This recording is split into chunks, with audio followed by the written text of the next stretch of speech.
Folks, call him JT the Barber, JT Thompson, a musician, someone I've known for at least 35 years, the longtime co-host, along with Jim Powell, and creator of the Gimmie podcast, which just concluded its multi-year run earlier this month. We just scratched the surface, really, on this intro to JT. He's a husband, a dad. He's got 2 daughters. He's living the family life, the dad life, and the American dream. I can imagine, he'll be back in a few months to fill in some gaps. You're going to love it. I'm keeping this short and sweet. dantimepod@gmail.com if you want to send some feedback, send some criticism, if you'd like to be a guest on the show. And you can find me on Instagram, X, Facebook, and YouTube at dantimepod. Okay, let's get to the conversation. It is JT time. Okay, folks, welcome back to the Dan Time Podcast. I am your host, Dan McArdle. This is I'm going to have to start this over. I'm going to get a little sip of water here. Okay, everybody, thanks for listening. You're here. You're back.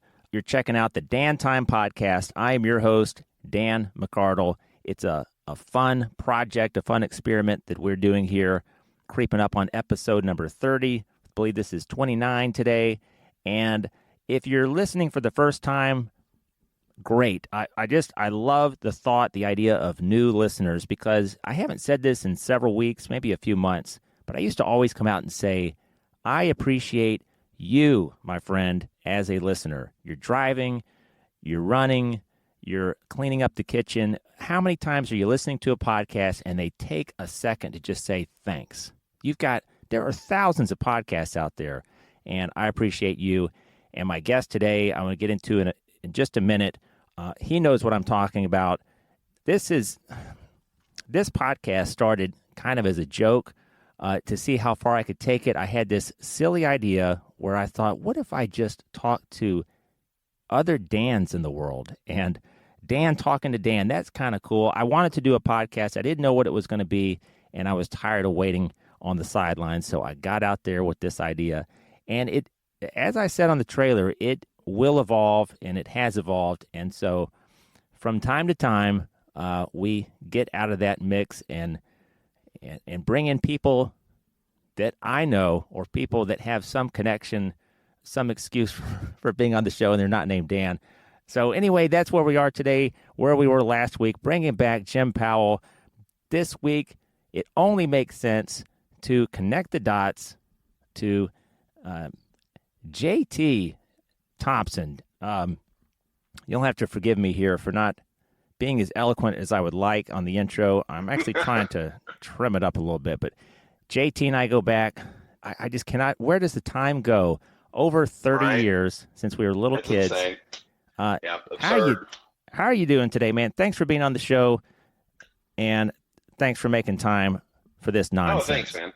Of course, I really appreciate you asking me to be on the show, or asking me to be on the show. It's a real pleasure, and I'm honored to be here. I want to congratulate you on 29 episodes, man. That's huge. I'm real proud of you. That's an amazing accomplishment, so kudos to you. Yeah, man, I've known you and your family for years and years and years. Grew up together and went to school together, college together, and worked together in the past. It's been, a very, very long history there. So it's really great to be here and talk to you. And I'm just very excited about the opportunity, and I appreciate it. It is a real pleasure.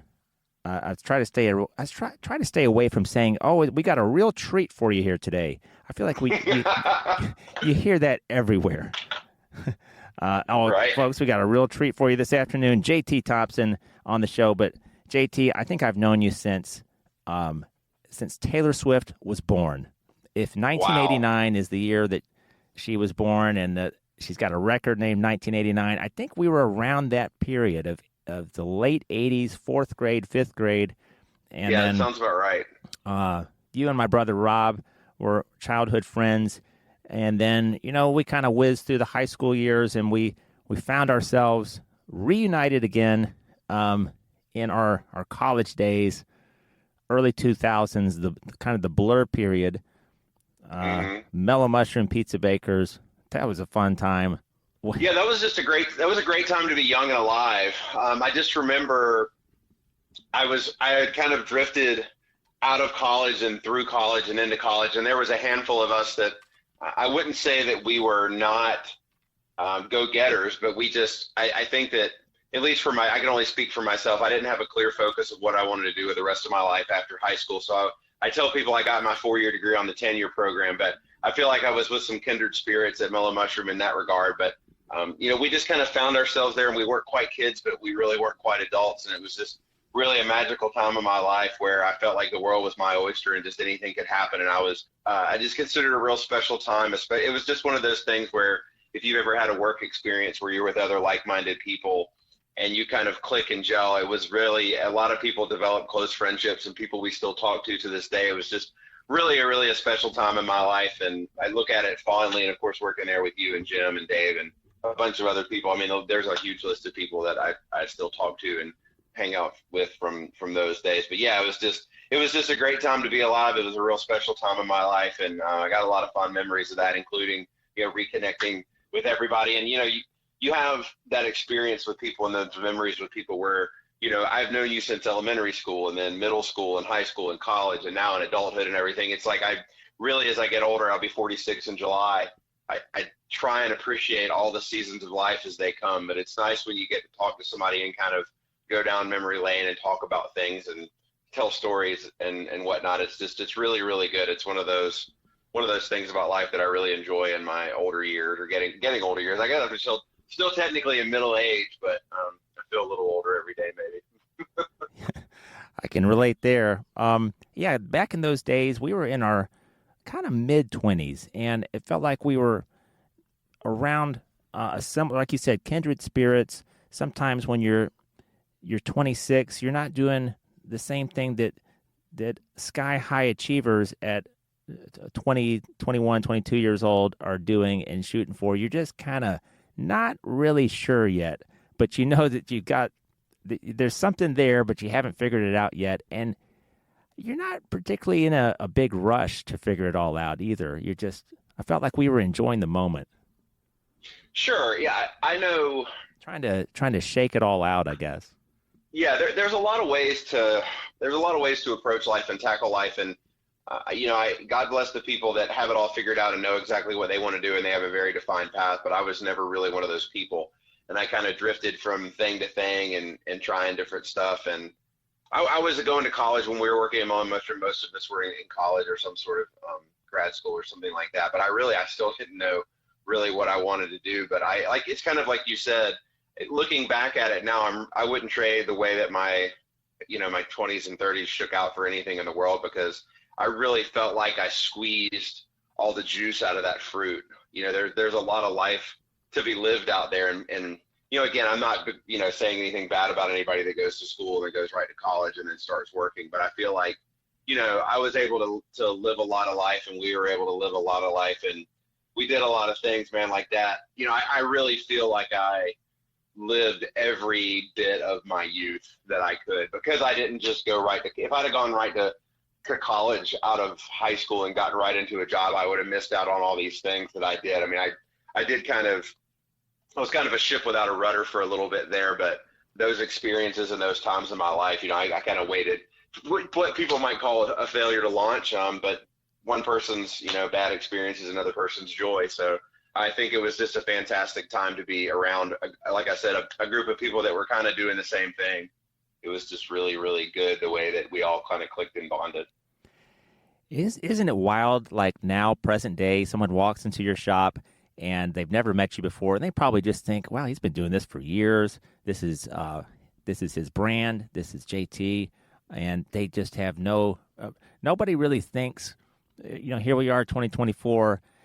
If you're I kind of want to speak to some people listening. If you're ashamed or you think that, man, it should have been a little more straight and narrow back there in 2012 or 2014 when I was screwing around, the people aren't judging you about that stuff. There's always a chance to kind of reinvent yourself and just sometimes lay back and float and try to do the right thing, and you'll wind up in the right place. And so I understand that when you graduated and got your degree in communications management, you took a job that was pretty well paying, and you felt like, oh, this feels like the right thing to do, but you weren't completely satisfied.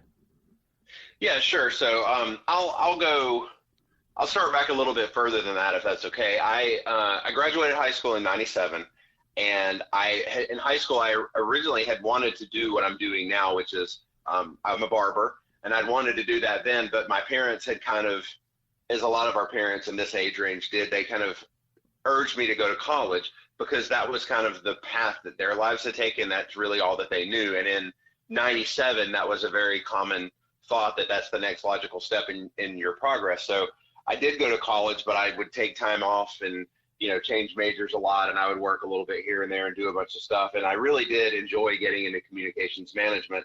And I would have, but if I'd have stayed in communications management, I probably would have stayed and gotten my master's and then my PhD in communications and become a professor and then taught and done research. But, life has a weird way of taking you to places. So like you said, when I was getting ready to graduate, I applied for about 12 different jobs. I interviewed for 6. I was offered 3, and I ended up taking, because I had student loans and needed to catch up on some debt, I took the one that was the money.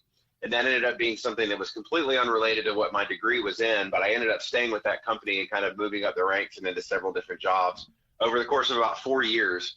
So around the 4.5-year mark, I decided, a little sooner, I was ready to go.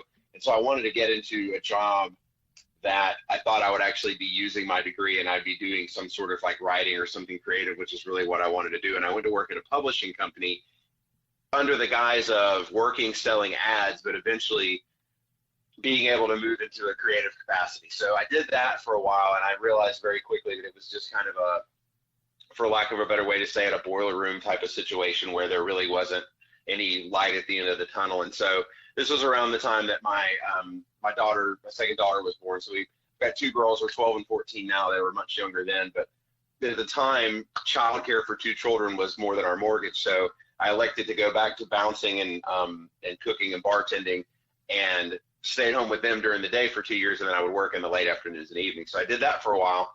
And then after that, I kind of got hired out to they were going to elementary school. I got into another job, basically working as an operations manager for a company. And then I got hired away from there to be an operations manager for another company, and did that for 2 years. And that was about the time that I realized that I wanted to go back kind of to how I felt in the 90s when I wanted to be a barber. So in my late 30s, I came home and told my wife that I was sick of kind of going from job to job and not knowing what I wanted to do, and that I wanted to give this a try, and that I would hope that she would support me and be understanding. And I went and talked to the local barber in my neighborhood about being a barber, and I went to the school where I was thinking about going and talked to the owner there. And so I kind of tried to make the most educated moves that I could before I just completely jumped ship. But what had ended up happening was I went to barber school, and I got out and I started working at a shop. And after about 6 months there, I went to another shop, and then really the women that owned that shop kind of took me under their wings and showed me what really being a working barber is like, and how to make a career out of it and how to make it work. And I worked there for 2.5 years, and then my family relocated, and I worked at another shop in Dothan for 3 years. And the owner of that shop, again, kind of like showed me what it was like to own a shop and how to be a good owner and how to be cognizant of what you're doing. And I tried to learn from both of those people that had been in the business for longer than me. And then when we moved back to Birmingham about 6 months ago, I went back to the shop I was working at before we left and ended up buying it. So I've been in the industry for coming up on, I guess, 8 or 9 years now. And it was not an easy decision in terms of feeling like exactly kind of what you were talking about, that you have this education, you have this thing that you're doing, and you're really kind of having to reinvent the wheel, where you have a family situation and a construct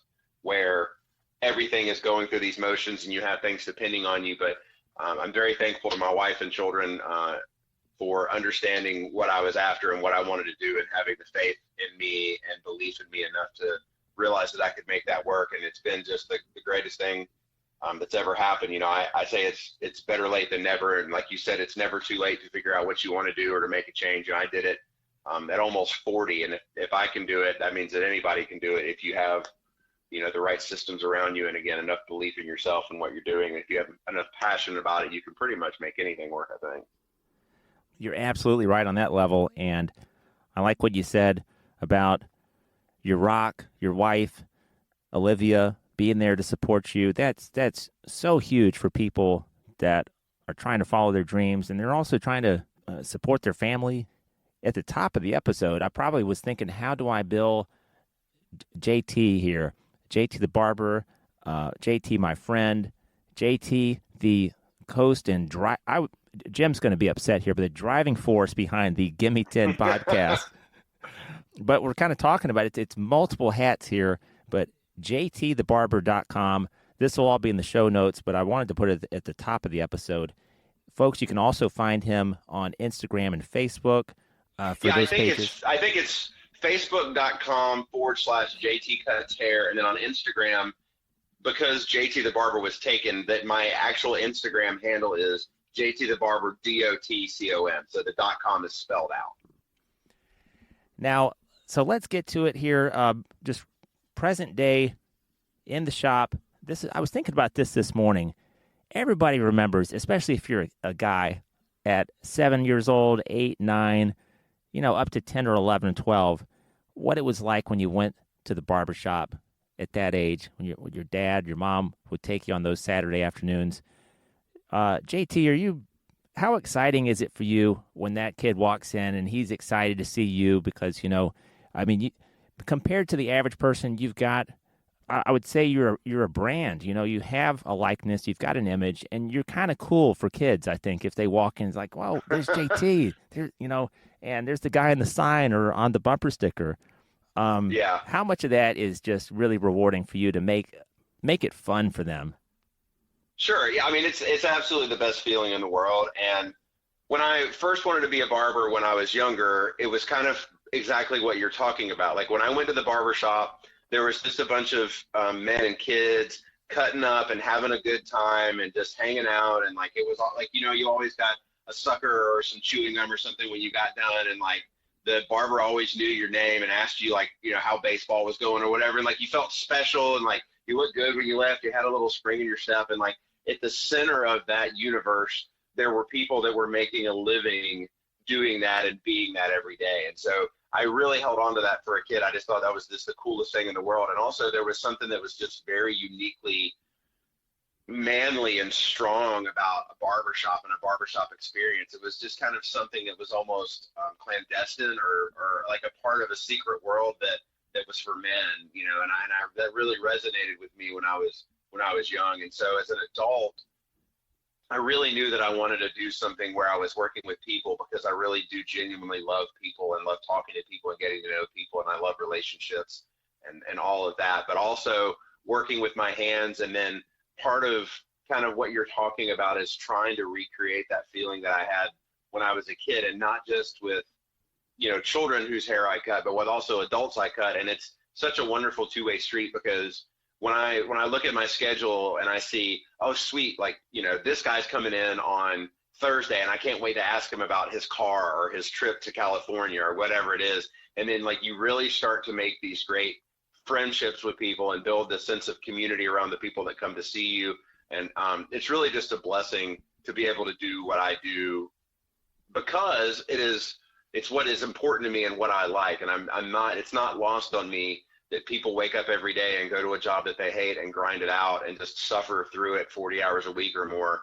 And like, I really enjoy like waking up in the morning and like go to the shop and like walking in the door and like looking at the place and like see, like, the shop's been there since 1967.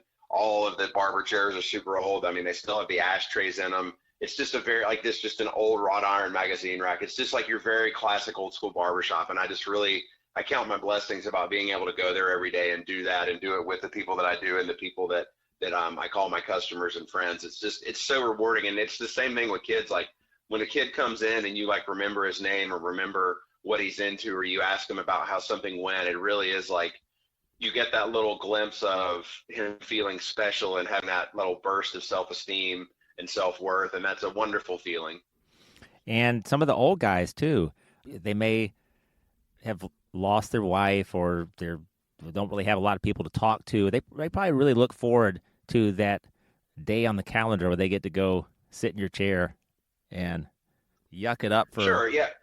Yeah. We've got a couple guys that, okay. So there's one guy that comes into the barber shop every single day. His name is Lynn Thrash. He was the second owner of the barber shop. He sold the shop to the owner previous to me, and he still has his own key. He comes every morning and eats breakfast at the hot dog stand across the street, and then he comes and lets himself in, and he'll just stay there for an hour and a half or whatever and just talk to everybody, and then he leaves. And that's just because of the fact that, for such a long time, that's been his place, So that still resonates with him. I mean, he's in his 90s, and every day he comes in and everybody sees him, and he's a lot of fun. He tells funny jokes, and he's got a real big personality, and I'm thankful that he's still a part of the shop. But kind of to what you're saying, there's some other people that come in every week, and sometimes they come in between haircuts, and I think it's kind of what you're talking about. It's almost like you've got this Cheers kind of vibe where, if you come there long enough, people know who you are and they recognize you, and even if it may not be your customer, you know that person, and you know kind of like what they're going through or what they've been through or what's happening in their life. And again, there's just not many places I know of that are like that. So I do think that holds a special place for people. And then, like you said, I mean, that's some people's only social interaction. There's one guy that comes in. He comes in every week to get his haircut. He has no family in town, never married, doesn't have any kids, doesn't have any friends around. I mean, I literally think that, like you said, I think coming to the barbershop is probably the social highlight of his week. I wanted to call out a couple reviews too. So, folks, if you live in Birmingham, if you travel on your way up to Nashville through Birmingham, you need to stop and get a haircut, by all means, stop in the Village Inn and see JT. But a couple reviews here, JT. Fantastic value for the money. A great neighborhood vibe, good music and conversation, and clean space. JT is a master at attention to detail and takes his time with every customer. That's one. And then JT is professional, down to earth, fun to talk to, and goes out of his way to answer questions. Highly recommended. A lot of feedback here on the page, and that's got to make you happy too that you're making a difference there.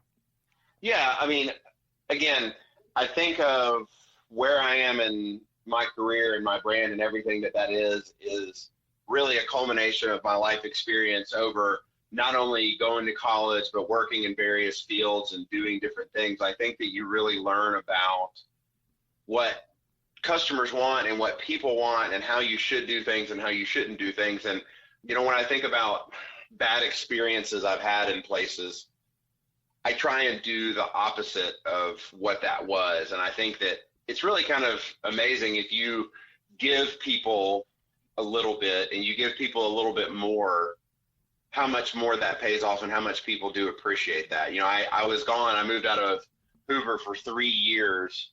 And when I was coming back to town, I sent out a bunch of emails and, of course, did social media posts and reached back out to my customers. And it's amazing how after 3 years, so many of my customers came back, and I'm just really so thankful for that. And I think, again, I'm not trying to toot my own horn, but I think that really speaks to the experience that people have when they come to the shop and when they come and get a haircut. And it just means a lot to me that people feel that way. And, I've been very lucky on social media groups and kind of, I do think it's important that if you're building a brand and you're trying to have something, you don't just, if you're a restaurant, you can't post every picture of food or anything like that. I mean, you have to break it up and you have to decide kind of what your brand is and what you want yourself to be and how you want to face toward the world. And that's super important when you're looking at a business or when you're building a brand. You have to think about that. And like my personality, I think that having some humor and having some things that are funny and silly and lighthearted kind of matches who I am, and it matches the experience when you come to the barbershop. So it's totally on brand. But again, if you're running a spa or something like that, you might not be fortunate enough to be able to show that side of yourself. But for me, it totally works. But that's, again, that's part of what I want my brand to be. Well, we could talk about JT the Barber, and I could spend another episode. Look, let's not kid ourselves. I talked to you before we got started on the call here. I got to catch you up with Jim. So I'm not saying I'm bringing you right back in 2 weeks, but we got to get a a little horse race going here, or whatever you call it. Oh yeah, Get man. you Well, up to like three. there you go. Well, the whole podcast thing and the Gimme 10 thing is almost a whole nother conversation. It's having a podcast, and as you know, after almost 30 episodes, man, it takes on a life of its own at some point, and it's just so much fun to do, man. I understand why why there's so many podcasts out there, because having and doing a podcast is so fantastic, so much fun. On that end, I should have said this with Jim, but you guys really should take a victory lap, a bow. 134 total episodes to Gimme 10. You did, I think that's right, about 124 before the reboot. And people, understand something with podcasts. I consider everything to be a project, unless you're Mark Maron or Joe Rogan or some of the just established podcasters. My goal, I've never stated it, this is the first time I'll say, but is 52 episodes. So that's one episode a week for a year. That's always been my goal. So if I get to August, whatever it will be, episode 52, and I'm satisfied, that might be the end of Dan Time. Might be. Wow. But you know as well as I do that it's a lot more than just plugging in a mic and talking and having a good time with the guest. It's a little bit of work and a little bit of strategy and scheduling and having, especially with a co-host, having something to talk about that you both want to sink your teeth into. Where could I go with this? First of all, I want to say thanks for what you put out there, the body of work. Folks, well, thank you. Real quick here. I mentioned this way back, I think, on episode number 1 with Jim. Some of the topics that you dived into. Baby paraphernalia, pizza sandwich, French fries, the birthdays episode, maybe my all-time favorite. Oh, wow, that's a good one. A lot of movies, the potpourri episodes, the fly on the wall stuff, just hilarious. And wrestling, I think you guys are kind of hanging out on the sidewalk, singing the opening lyrics. I think that was one of the episodes we did during COVID. So we were outside 6 feet apart. So there's probably like real cricket noises in the background, not like fake piped in crickets. But, we did the podcast during a very interesting time and in a bunch of different ways. And it's kind of like what you're talking about having an idea and a concept. We had a very clear concept when we started Gimme 10. And I had just told Jim what that concept was, and he was on board from day one. And much like you and I, we've known each other for so long, it's just talking to each other is very easy and comes so naturally that him and I, it's kind of insane. Like, the only difference between before Gimme 10 and after Gimme 10 was like we put a microphone in the room. Like, that's typically what Jim and I's life when we hang out is. It's just like we're just hanging out and like talking about silly stuff and going over different things and just talking about whatever, man. And we just happened to put a mic in the room and put a time limit on it at the beginning. But that's really all it was, man. And I think if you have the right people doing the right stuff, talking about the right things, man, you can catch that lightning in a bottle pretty easily. There's just some beautiful, that's not even the right word, but just some, it's elegant in its unrefined quality. I just love every bit of it, and I encourage everyone, even though it's the final episode, we've reached the end, the actual end. The second end, ending number 2. You're going to love it. If you've got 10 minutes, 12 minutes, 14 minutes to drive somewhere and you're kind of stressed and you're going to a meeting or you're whatever, you're having one of those days, put on a Gimme 10 episode about pizza sandwich or party foods and have a laugh for a second, get yourself together.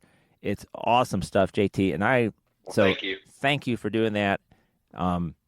I got a few little wacky questions here. I promised you about 30 minutes, and in true Dan Time fashion, we are at about 33 minutes here. Okay, well, let's a lightning round. I'm in. Okay. All right. What are your thoughts when you're on the phone? You got to reach out to technical support, and they're helping you with some kind of issue with your computer or your internet. And does this bother you? Some people don't even care, but Travis, this grates on him. You're talking to that representative, and they start getting into that whispery, gravelly voice, and they say like, let's see here. Hang on a second. Sorry, my computer's acting up right now. Let me see. Is that a problem for you, or are you okay with that when you're on the line with somebody? No, I listen. I don't care. I think humans and human nature is one of the most fascinating things about life, and examining that. And as somebody that's kind of like an amateur anthropologist, I think that things like that and little quirks and stuff that people have are really, really funny. And it's also really funny too when you have one that you don't know about and somebody points it out to you. Like I'm really bad, or was really bad for a while, about when I was about to tell a story or try and make a point, I would say listen and then pause and then say whatever I wanted to say. So, for example, I would say, listen, I'm going to tell you about blah, blah, blah, blah, blah, blah. And so people around me started, like, when we would be in a conversation, they'd say, listen, and then they would say whatever. I'm like, oh, you're mocking me. That's great. And, like, I think that's so funny. So when people do that, and that may be kind of as somebody who's worked in call centers and telemarketing and all kinds of stuff like that, that may be more a symptom of the fact that you're in a room with 30 people who are all talking to somebody, that you whisper or get quiet like that. But no, I mean, I don't think it doesn't bother me at all. That's not one that gets under my skin. There are things that get under my skin, but that's not one of them. What about, let me place you on a brief hold? What is your idea of a brief hold versus their idea? I say a brief hold is 2 minutes or less, but anytime somebody tells me they're going to put me on a brief hold, I'm expecting 8 to 10. Right. Would you like to stay on the line and take a brief survey after this call? What's your usual answer to that? It depends on if the rep was genuinely a nice person and they did a good job and they went out of their way to help me. I'll do the survey to try and help them out. But if it was just a dumpster fire of a phone call, I'm not staying on it any longer than I have to. Okay, switching gears here. A few 90s bands that you would have loved to have seen just one more record from. Four Non-Blondes, and you can pick more than one. Four Non-Blondes, okay. Blind Melon, Jeff Buckley. Unfortunate there, we didn't get more music from him. New Radicals, Lauryn Hill. Any of those? Yeah, I'm going to strike Four Non-Blondes because I can't think of the name of, like, her name, but the singer from that band is actually a really prolific songwriter who had a very big career in music, though not as a front woman, but there's a lot of songs that she has writing credit or co-writing credit on. So Jeff Buckley, definitely super huge talent. That's a really good one. What were the other ones again? New Radicals.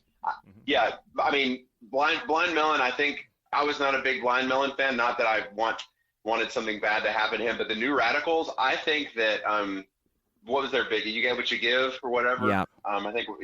I think that's probably one of the most perfectly crafted pop songs of all of the history of pop music. I mean, if you take and break down that song and how it works, and like the song structure and the melodies and everything, I mean, that's about as close to a perfectly crafted pop song as you can get. Now, he also has some songwriting credits to his name, so he continued to work, though not under the New Radicals. But there's another band that I really like that had a really good record, and they were kind of made famous by Beavis and Butthead, or kind of they had their 15 minutes because of Beavis and Butthead, but a band called Nude Swirl, which made kind of like an experimental rock record in the 90s.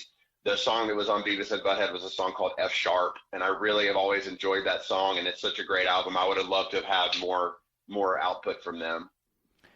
Wow. Who else was in there? I had Lauryn Hill, and I'm surprised. Gosh, we all remember that time period, the late 90s. I mean, we're plugged in, and that was a huge record. Yes. Mm-hmm. The Miseducation. Yep, it was. Unfortunately, the Lauryn Hill Unplugged was an absolute disaster. I don't know if you've ever listened to that release. It was really bad. But yeah, I would have liked for her to do more. I mean, I thought she was phenomenally talented. That record was a really good record. I think we all should have gotten more out of her. And yeah, for sure. I understand that which is rare for guys our age, but you're still on the cusp of new music. Do you have a band or a solo artist or somebody that you would like to plug? I do listen to a ton of new music. I mean, I talk to people all day long for a living, and so I'm fortunate that I hear people talk about bands and talk about things. But one of the bands I really enjoyed lately, which is kind of like modern experimental rock or metal is a band called Pure Reason Revolution. They've got a couple records that are really great and good to listen to. And then I mean, some of the other bands that I really like, I would say, are not unknown, but I really like Idols. They released a new record this week. Another band from a few years ago that's been out of the limelight for a while, MGMT. They have a new record out. Both of those are really good records to listen to. But in terms of the other stuff, I would say probably Pure Reason Revolution. Also, a guy named Charlie Griffiths. I think the album is Tikla Lika, is a fantastic progressive metal record. If you haven't listened to that, if you're a fan of progressive metal, that's a must listen to. Okay, and finally, and this is a real oddball one, but I think you guys discussed this on one of the old episodes of Gimme 10. JT, you remember going back to 1989 and that talk, 1990 or so. Hot and Now, the fast food, the ill-fated fast food chain, Hot and Now. I did some quick research before our call today. There is one franchise. I guess it's not a franchise. There's one Hot and Now in existence in Michigan. What are your thoughts when you think back on those 39-cent hamburgers, 49-cent cheeseburgers? One thing I want to say here is that I look at it this way. They didn't lie to you. They said it was going to be hot. They said it was going to be ready right away. They did not promise anything about taste. So they didn't lie to you. My first question is, when are we making our pilgrimage to Hot and Now? Like, when are we going to get in the car and go? Because I'm in. I'm such a Hot and Now devotee. I feel like that in the time period when Hot and Now was on the scene, it was also like when Taco Bell was just dirt. Like, if you walked into Taco Bell with $20, you came out with stock options. Like, it was that time period in our lives where you could just, like, we were young and poor and we needed cheap tacos and cheap hamburgers, and literally, like, you couldn't get the order out of your mouth fast enough. It's almost like you could just skip the speaker and go right to the window, and they're just going to hand you a bag of food and you give them $5 and get a lot of change back. And you, like you said, you're just like, well, I guess this is a hamburger. And my favorite thing about Hot and Now is, like, it was the opposite of Burger King. Like, you couldn't have it your way. If you're like, I don't want pickles, they're like, nope, Hot and Now, just, like, pull around. They're like, I don't want ketchup. Like, no, it's tough. You're getting a burger and it's, like you said, it's 39 cents. Like, either come get it or don't. Like, I don't care. Like, you're either hungry or you're not. Do you have $2? Take this or don't. We don't care. It's Hot and Now or leave. So yeah, I'm a huge fan. I think that there has to be a balance. It's like, I think if you look at Burger King and have it your way, there has to be a Hot and Now. There has to be something to balance the equation. And I almost feel like, other than not getting what you want or being able to make substitutions, it's kind of like that Hot and Now was kind of that it was the Taco Bell or hamburger of Taco Bell, that kind of the same thing. If there was a hamburger equivalent of fast food Mexican, it was just like, it's just cheap and easy and quick and you get it now. It's like, you can feed your whole family for $8. It was magic. I'm such a fan. I wish there was one closer. I'd be there. Like, I literally just, like, you're pulling pocket change out of the sofa and you're going to eat like a king. It's perfection. I mean, it really and truly is. Hot and Now. Anybody can deliver on those two promises. I mean, exactly. And maybe the one thing that people could argue about, they pull up and they say, well, this is kind of warm. Well, we'll heat it up for you. Now it's hot. Right, exactly. Yeah. You notice they didn't call the chain Hot Now and Delicious. They're like, oh, no, truth in advertising. We're not going to say that. If they wanted to expand on the name, they really could have said Hot Now and Barely Edible, but they didn't. I think they made a good marketing decision there. It was very wise to just go with Hot Now. But yeah, so Pepsi acquires Hot Now, places it under Taco Bell's operations, and it all goes downhill from there. So of course, we got to ruin a good thing. But I don't know why I wanted to land on that one, but that was a great finish, JT. So much more I want to get into with you, but as we know, there's no way that you're not coming back for a second episode if you're so willing. Oh, of course.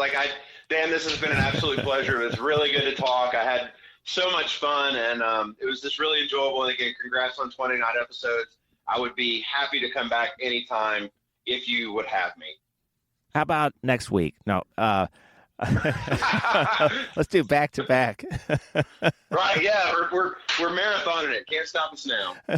No, I'll come back anytime. I appreciate the opportunity. It's been a real blast, and I thank you for asking me on and for for letting me talk about the things that I'm passionate about and my work and what I do and my story. It's I thank you. It's a great opportunity. I appreciate you giving me a platform to share. Well, thank you, JT. You are making a big difference out there for men of all ages, boys of all ages, and those little kids, they love the guy time stuff. It's just a little quick 30 minutes out of their day. They've been at school. They've been having to just do all this shuttling around, and you just know when they enjoy stuff like that, just being around some of the guys and you make it fun for them. And folks, go check out JT on Instagram, go to the website, and remember, if you get something out of this episode and you're 36 years old and you're still doing something that's not really the fire in the belly for you, you're not too old. Even if you're 47. No. Keep thinking about it. Keep maybe put a little plan together and get your partner on board, and it can be done. Yep. So never give up on your dreams. Never. That's right. Well, you guys have a great week, and next week we're back with another Dan. The first one, I think, since maybe Dan Weinrib, Dan Brody. But you guys enjoy your week and be good to each other, and we'll see you next Sunday on the Dan Time Podcast. Thank you, JT. Great to talk to you again. It's been almost 20 years. Feels like yesterday. Yeah, it does, man. Well, thank you. It's been a real pleasure. The pleasure's all mine. Thank you. All right, buddy. Find and like Village Inn Barber Shop on Facebook. They've been serving the Birmingham area since 1967. They do men's cuts, beard trims, women's and kids' cuts.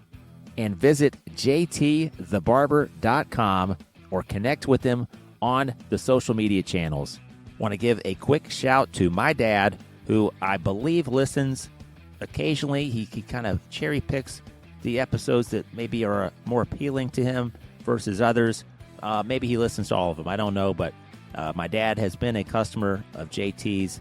And Dad, I just want to say thanks for listening to the Dan Time Podcast. I appreciate you, my friend, my father, as a listener.